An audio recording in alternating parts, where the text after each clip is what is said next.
Pourquoi ce personnage me dit-il quelque chose?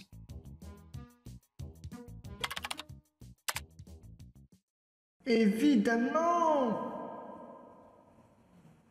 Bonjour à toutes et à toutes et bienvenue pour cette nouvelle vidéo. Nous sommes en période d'été et qui dit période d'été dit grandes vacances et qui dit grandes vacances dit grosse période de chaleur. Donc pensez bien à vous hydrater. Mais grosse chaleur dit aussi Moyen-Orient et qui dit Moyen-Orient dit aussi les contes des mille et une nuits. Et c'est d'ailleurs dans cet horizon que nous allons nous tourner pour cette nouvelle vidéo. Avec cette fois-ci un cas un petit peu spécial. C'est en regardant la vidéo d'un iceberg compilant tous les projets de films d'animation qui ont été annulés que je suis tombé sur cette affiche et comme vous l'avez vu en début de vidéo, la jolie demoiselle représentée sur cette affiche m'a fait tiquer. Alors pas du tout dans le sens auquel vous pensez, bande de gros dégoûtants, mais dans le sens qu'elle me rappelle un vieux souvenir d'enfance. Et après vérification, j'avais vu juste. Pour ce faire, remontons durant mon enfance. Comme beaucoup d'enfants de ma génération, nos parents avaient l'habitude de nous acheter des dessins animés en VHS, la majorité d'entre eux étant des directo-vidéo, des films très peu connus mais qui aujourd'hui ont marqué l'enfance de plusieurs personnes. C'est dans cette période de VHS que j'ai connu les directo-vidéo suivants: Katy et les extraterrestres, la version 1992 de Pinocchio, Olivier et le dragon vert, la légende de Mulan, ainsi que notre film du jour. Ah, et j'ai grandi avec du Dingo Pictures aussi. Et pour votre curiosité, oui, c'était horrible.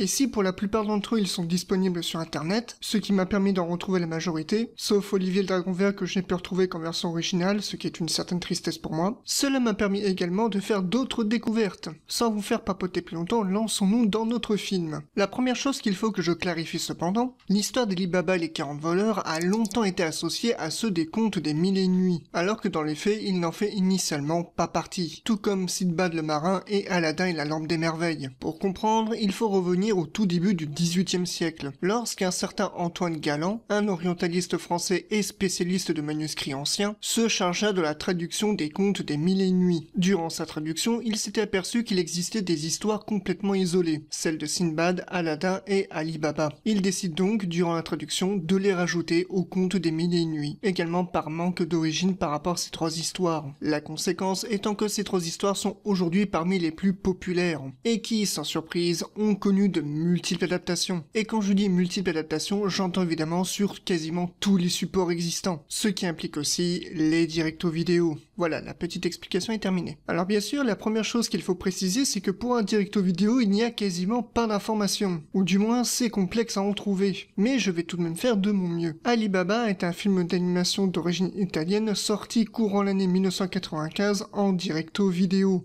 Un film réalisé par un certain, je me refuse d'écorcher le nom, et qui évidemment est l'adaptation de l'histoire de Ali Baba et les 40 voleurs. Les informations que je viens de vous donner sont les seules que l'on peut trouver sur le film, et même internet ne peut nous aider sur ce coup-là. Donc, on va faire avec ce qu'on a sous la main. Pour ce qui est du film, nous suivons Ali Baba, un jeune bûcheron, qui, aidé de son âne misère, tente de subvenir aux besoins de sa pauvre famille, bien que son but principal soit d'épouser la fille du sultan, Alia. Mais c'est lorsqu'il découvre une grotte secrète abritant un trésor inestimable qu'il pense que la chance lui sourit enfin. Problème est que cette grotte est la propriété d'une bande de brigands qui ne peut l'ouvrir avec la formule suivante: Sésame, ouvre-toi. Et ainsi commencent les ennuis.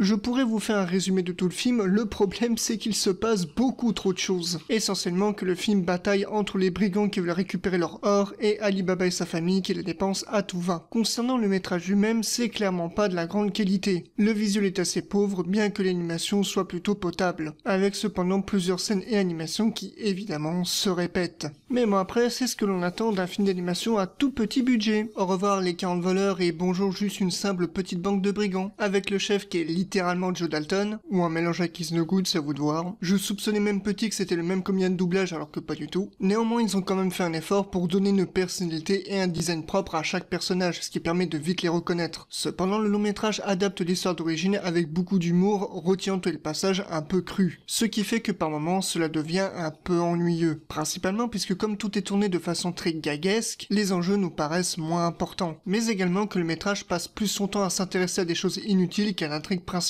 Et du coup, même petit, je le trouvais un tantinet ennuyeux. Et rajouter à cela qu'arrivé au bout de 30 minutes de film, cela commence à devenir n'importe quoi. Même si en positif, nous pouvons noter une VF plutôt bonne, une petite pensée pour Jeanne Val, la voix française de Brisby, Oui, je me découvre 20 ans plus tard qu'elle doublait dans ce film, ainsi que des dizaines de personnages pas dégueulasses et plutôt sympathiques. Et en parlant de personnages, je vous ai parlé tantôt de la princesse Alia. Oui, c'est bien le même personnage que l'on voit sur l'affiche. Bien que vous commencez à comprendre où je veux en venir, nous ne sommes qu'au début de notre exploration. Dans le long métrage, la princesse Alia, bien qu'apparaissant au début du film, n'a que peu d'intérêt, hormis être l'intrigue amoureuse de Ali Baba. D'autant plus que de ce que j'ai pu lire, le personnage a été spécialement créé pour le film, puisque le film est en soi une réécriture du conte d'origine. Mais c'est également grâce à internet que j'ai appris que le film de mon enfance était en réalité un premier opus, puisque ce n'est que seulement 2 ans plus tard qu'arrivera sa suite toujours en direct ou vidéo, Ali Baba et les pirates, sorti en 1997 avec toujours la même personne à la réalisation. Pour le coup, celui-ci va être un petit peu plus dur pour moi de vous en parler. La raison étant que je n'ai trouvé qu'un seul extrait du film en français et que même en version anglaise, le film est introuvable. La seule version que j'ai pu dégoter étant une version turque. De ce fait, je m'excuse d'avance pour cette qualité pas terrible. Je fais une petite parenthèse pour vous dire qu'au moment où j'enregistre cette bande-son, j'ai trouvé le film en français, mais hélas, il manque les 15 dernières minutes du film. Quoi qu'il en soit, l'histoire est la suivante. Ali Baba, qui est désormais fortuné, part à la recherche de son frère, perdu en mer. Malencontreusement, les brigands du premier film sont de retour pour leur jouer un mauvais tour. Bon, étant une suite commerciale, on n'allait pas s'attendre à un scénario de fou.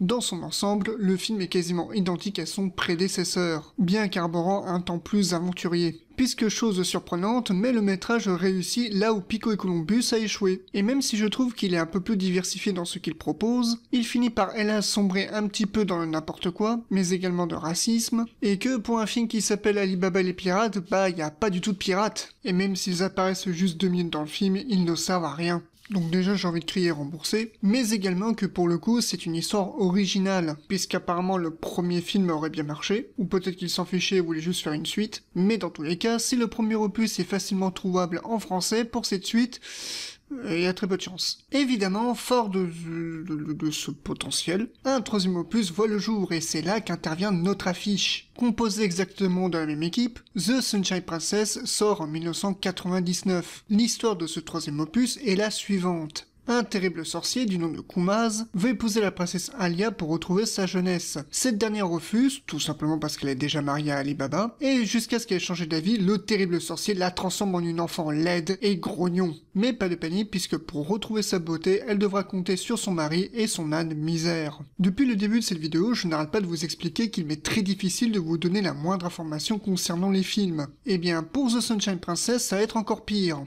Puisqu'au moment où je vous parle, le film est considéré comme un Lost Media. Lost Media, pour ceux qui ne sont pas familiarisés avec Internet, Lost Media, ou média perdu, sert à désigner des œuvres ou productions médiatiques dont l'existence est avérée mais qui sont disparues ou indisponibles pour le grand public. Et ce troisième opus en fait clairement partie. Pourtant, il est à noter que le projet n'a pas été annulé en cours de route, il existe, le film a bel et bien été sorti. Mais si on le qualifie de Lost Media, c'est qu'il est introuvable. Et tout ce que nous possédons du film sont de maigres informations. Les premières traces de son existence remontent à 2014. En effet, c'est sur la chaîne YouTube de Film Export Group, grosso modo une société qui exporte toutes sortes de films, que l'on peut trouver la bande-annonce de The Sunshine Princess, avec entre autres la bande-annonce du premier et deuxième opus. De plus, nous pouvons voir plus d'images du film en accédant directement à leur site. Mais également, nous apprenons que, outre sa version italienne, le film possède également un doublage anglais, ce qui signifie que le film est sorti à l'étranger. Ce n'est que 3 ans plus tard, en 2017, sur la chaîne YouTube d'une entreprise qui se nomme apparemment Fan Multimédia, que l'on peut trouver une autre bande-annonce de The Sunshine Princess. Elle est quasiment identique à la première bande-annonce, hormis des plans supplémentaires. Ce qui laisse sous-entendre que le film a sûrement été redistribué par une autre société. Mais là encore, le film est toujours introuvable. On ne peut que supposer que les entreprises possèdent chacun une copie du film. En revanche, cette bande-annonce semble être un peu plus claire sur son contenu. Il semble beaucoup plus se focaliser sur la princesse Alia, à vrai dire c'est l'enjeu du film, tout en étant une sorte de mélange entre le premier et second opus, se déroulant comme étant une conclusion.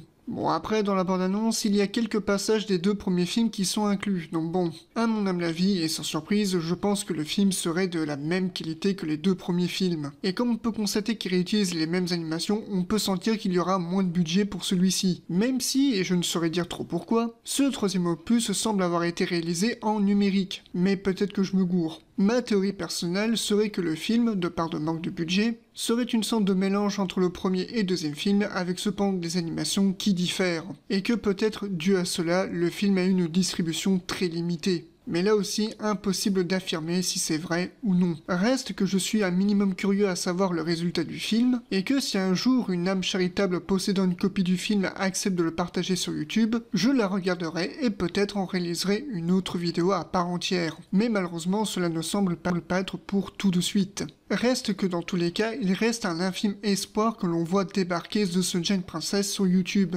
Le film n'étant pas complètement perdu. Et voilà, nous avons terminé notre exploration. J'aurais aimé passer plus de temps à vous parler de ce film qui fait partie de mon enfance, mais hélas, je me suis rendu compte en le revoyant qu'il n'était pas assez intéressant en soi. En revanche, cela m'a permis d'apprendre des choses que j'ignorais sur le film, le fait qu'il avait des suites, et que l'un d'entre eux lui a permis de revoir la lumière du jour, tout simplement parce qu'une de ces suites est un lost media. Comme quoi, le passé réserve de belles surprises pour le futur. Mais ne vous inquiétez pas, à l'occasion, je parlerai de d'autres directos vidéo qui m'ont plu, et là on passera beaucoup plus de temps dessus. J'espère néanmoins que cette vidéo vous aura plu, et je vous dis à la prochaine, et pensez à vous hydrater. Ciao!